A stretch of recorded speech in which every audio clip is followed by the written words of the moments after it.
In this video, we're going to go through some things that you should be doing every day in RuneScape. Or maybe we should change that from should be doing to probably should be doing, as of course it all depends on your goals, and I've never been a massive advocate for Dailyscape stuff. However, this video could still be useful for a lot of people, and it's stuff that I've picked up doing lately as well. So if you want to treat this as a checklist, then absolutely go for it. We're going to focus on the general stuff and not talk about every single daily thing you should do in the game, but things that will affect most players, rather than like, if you happen to be doing this niche thing in the game, then you should do this every day as well. That should also keep the list down a bit and not make this a 50-minute video. So with that being said, let's go. Now, while I'm sure the first thing on this list for most of you guys is log in and click that little flashing icon that shows your treasure hunter keys, I don't think that really needs mentioning, as most people are going to be doing that since it's flashing at you in the corner. So instead, we will start with your daily challenges. Now, there's a few things I want to talk about this and not just say, do your daily challenges, done. While you could say that, there's actually a few useful things to know about your daily challenges. One, you should actually be extending these with Viswags if you have the money to spare. This is going to increase the amount of XP reward that you get from doing this. This alone is pretty awesome as it is. However, it'll also double the progress that you get on your weekly progress. This means that you can get towards the end of the week rewards a lot quicker. So if you can't play every single day, doubling these will allow you to unlock those faster. The progress rewards in here are actually pretty useful, especially if you haven't done a ton of the unlocks in the game as well, as you can get things like Shattered Anima, you can get Death Touch Darts, you can get Clue Scrolls and some like Aura Refreshes and many other things as well. So if you do have the money, then grab yourself some Viswags or make it yourself and do extend these challenges. However, there's more to know as well. If you come to a challenge master, once you've actually reached 99 in any of the skills, you can actually toggle this off to be disabled. So as you can see right now, I have all of mine disabled except for mining. This is because, one, I'm working on mining in the game right now anyway to get to 120, but two, it means that all of my daily challenges will be mining, nothing else, only mining. Meaning, when I AFK my mining progress, I will be completing my challenges with very little effort. I don't have to do engineering floor runs, I don't have to do elite dungeons, I don't have to do like random things jumping from woodcutting to herblore to fletching or anything like that. I can just stay in the same location, AFK mine my way to 3 completed challenges. Now, of course, if you don't have all 99s, then you can't toggle all of these off, but you can toggle off the ones that you don't want to progress anymore, meaning you can focus on getting XP in the skills that you really need. Now, not only that, you will get yourself more treasure hunter keys for completing your daily challenges, so it's definitely worth it, especially depending on which promotion is in the game right now. Getting another 3 treasure hunter keys could be a ton more XP or other things as well. Next up is going to be your divine locations. If you haven't been doing divine locations, or if you've maybe put them off for a while like myself, these are definitely going to be worth picking up again or starting on, because they give you a lot of very easy and quick experience to be gained. You can use divine locations to help speed up your levels in woodcutting, mining, fishing, herblore, hunter, and divination. Now, the way these work is you actually have a resource cap for how many you can gather during one day, but this fills up really quick, so it only takes a few minutes for you to come out your way and actually do this and get a lot of XP. You can craft divine locations through divination, surprisingly, but you can only craft 1 of these locations per day. However, this can be increased through the Hall of Memories to 3. But don't worry, you can also just gather from other players' ones as well. The best way to do this, in my opinion, is just to hop to World 84 and go to Fort for Rune 3, where everybody is AFK skilling, and many players will be dropping these down there anyway. Now, something that you can do, which is important to know about, is increase the amount of divine locations sort of resource cap that you can get every single day. Now, you can increase it by 50% or 100% by using Viswags. So this is the same as your like daily challenges. You're going to need a lot of Viswags to get your daily stuff done. While this is pricey, if you are just looking purely to get as much XP as possible, then this is definitely worth doing. Or instead of using Viswags, if you have the Desert Pantheon aura, you can use this instead, but you can't do both. And then finally, which probably isn't worth actually doing, is the Madra aura will give you 5% extra.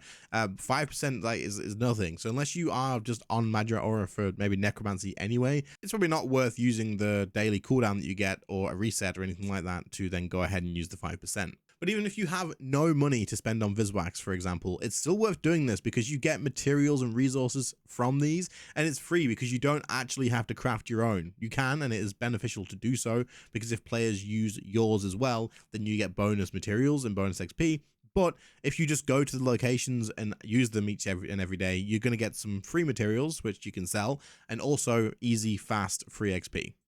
The next thing that you're going to want to be checking each day is the traveling merchants shop, whether this is actually going to there every day to get something or just checking the wiki page, which I will link in the description, for the stock that is coming into the shop. But the way this shop works is it'll appear for around about 10 minutes on a random world at the deep sea fishing hub. Now you'll need to actually have a level of 68 fishing to be able to get to the hub, but once you can access this shop every single day. The stock in the shop depends on which day it is, and it will have a lot of useful things that most players are going to be able to benefit from. Now the reason you would want to come here daily is to grab the Uncharted Island map. Now this is always going to be available, so every single day you can come here and pick up a new one of these. The reason you want to be getting your hands on these though is it gives you a chance at getting a red map, which is very rare, very rare. But if you are lucky enough to get one of these on purchase, then it will lead you to actually getting a Tavier's fishing rod, which is incredibly expensive and so definitely worth the time. You can buy this for 800,000 coins, so it is pretty pricey as a daily cost to do, but if you have the money, it is definitely worth doing. But that's not all the shop has to offer. The other 3 slots are random and the stock changes all the time, which is why there's a link for you to check the page and see what is actually going to be in there and what is upcoming. There is many useful things in here, for example, a livid plant, which will help you progress your livid farm. You can get death touch darts, you can get harmonic dust, shattered anima, daily D&D token. There's so many things. It's worth just checking this out and seeing if there's anything that is going to benefit yourself. But if you do have the money to spare, it is worth popping here every day, grabbing one of those maps and seeing what you're going to get. Now, the shop isn't as simple as just travel to it and see what they've got. You do need to know which world it is on, and it only stays on that single world for about 10 minutes. Now, there is a French chat called Whirlpool D&D, which you want to join, and then they will be calling out the actual worlds that the traveling merchant is on. So when you see in that French chat which world it's on, quickly head to the fishing hub on that world, and then you can access the shop before it disappears. Quick interruption to say, if you are finding this video useful or you just find yourself watching a lot of my videos, something you can do to support the channel a ton is to check if you are subscribed. Over 57% of you guys are not actually subscribed that watch a lot of the videos. Now, to you guys, subscribing may not feel that important, but to me, it makes a massive difference as it helps YouTube push out videos and helps the channel grow a ton. So check that you are subbed, and if not, click it, and let's get back to the video. Another thing that you should be doing daily, and something that I really need to work on doing daily and keep up with, is your Soul Reaper. I've been doing a little bit better with this lately, which is good, but the Soul Reaper is absolutely worth your time. This is where you get your assignment for slaying a boss from Death himself. When you complete the assignment, you get Slayer XP, but you also get your Reaper points. Reaper points can be spent on a lot of awesome rewards, but the best way to spend them for most people, once you've got many of the other important rewards, of course, is to buy yourself the Hydrix. Then you can sell the Hydrix for GP. So it is absolutely a great way to make a lot more money. And also, I mean, you are killing bosses anyway. If you're going to be PVMing, you might as well grab your Reaper task and complete that. Getting some Slayer XP and Reaper points for extra money and unlocks and stuff is definitely worth it alongside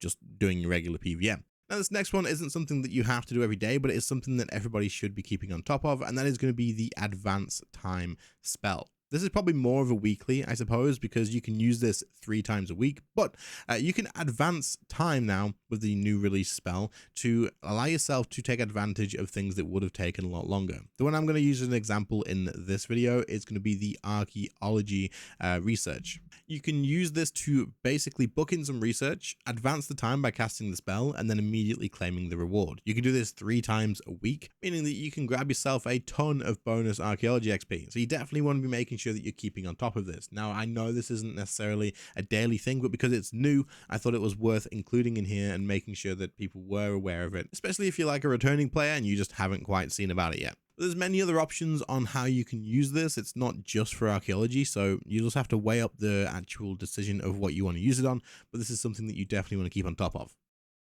The next daily useful thing to remember if you are going for any sort of XP gains for 99s or 120s or 200 mils is going to be the Jack of Trades aura. Now you can upgrade this from the Jack of Trades, the base tier, all the way to tier 5 being the legendary Jack of Trades aura. The higher the aura is, the more things you're going to have to do, but the more XP you're going to be able to get. Now you can complete the Jack of Trades aura very quickly. This is how it works. When you activate a Jack of Trades aura, you will have to gain experience in a set number of skills to be able to complete it and get the reward. This is any amount of XP, so 1 experience point is all you need to do. Once it's done, you'll get a chunk of XP as your reward as well. There's many ways to complete these, of course, but there's a lot of people that would set up a preset and be able to complete this almost instantly, and all you need to do is, as quickly as you can, gather 1 experience point in all of the skills that is required. I'll leave a link in the description from the wiki that has a strategy on doing that themselves with a preset as well, which will allow you to complete this very fast and then get that bonus XP. Of course, you don't want to be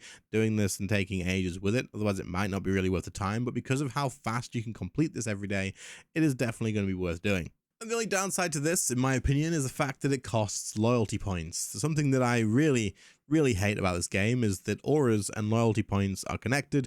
I think it's silly. But to get this, you can spend 15,000 loyalty points on the original one, or you can spend a total of 225,000 points to get the legendary version. So you'll have to weigh up whether you think it's worth it to upgrade it all the way. Maybe just getting to like the Supreme one or the Master one. You don't get a massive amount of XP increase per tier, but of course that adds up over time since you can do this every single day. I still hate that Jagex hasn't made it so that people can just have access to auras via gameplay. Loyalty points are limited. I can't even afford all the auras, and I've had membership running for a hell of a long time. But if you do have the loyalty points laying around and you think the Jack of Trades aura is worth it for you, then it is definitely something worth doing every single day. That's going to bring us to the end of this one. There's probably some other things that you would recommend or that you personally do every single day in the game. But again, I wanted to keep this kind of broad and a more general thing rather than saying you should also go do this very specific thing in the game, as I feel like that way it's more useful for people finding the video. But that doesn't mean that if you think I have missed something that you shouldn't comment it below, so go ahead and do that. If there's enough of them that I've missed, which I'm pretty sure there isn't, I will make a part 2, but I will also be doing a weekly and a monthly version of this as well, so make sure you are subbed to keep an eye out for those too. Thanks for watching, guys. Catch you later.